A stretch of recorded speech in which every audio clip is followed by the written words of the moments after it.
One day, on my way to work, I discovered a tiny kitten all alone on the street. He looked like he had been abandoned by his mother. He was small, weak, and pitiful. People were passing by, but no one stopped for him. I was already about to be late for work, yet I couldn't bring myself to leave. I knew that if no one picked him up, he wouldn't survive, so I took him home and tried to give him some water. However, Tuna became weaker and weaker. He lay on the floor without moving, and it felt like he was fading away. I rushed him to the veterinary clinic, where the doctor found severe infections in his eyes and nose. His condition was not good. The doctor prescribed medicine and food, and after treatment, Tuna's appetite improved slightly. The next morning when I went to feed him, he didn't respond at all. His head couldn't lift, and his breathing was extremely weak. I immediately took him back to the hospital. His body temperature had dropped below 35 degrees. The doctor said his condition was critical and asked if I still wanted to save him, warning that the treatment would be expensive. I said without hesitation, yes. I couldn't abandon him before, and I won't give up on him now. I stayed with Tuna the whole morning. Several times I thought he had stopped breathing.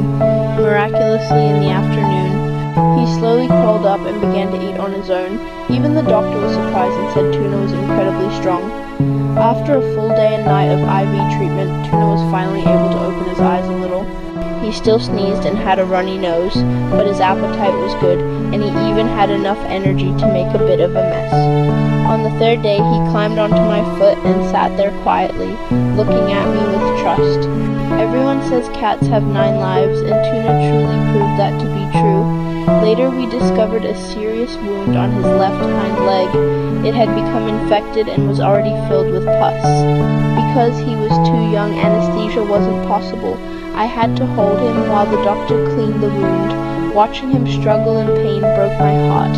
He must have been suffering for days.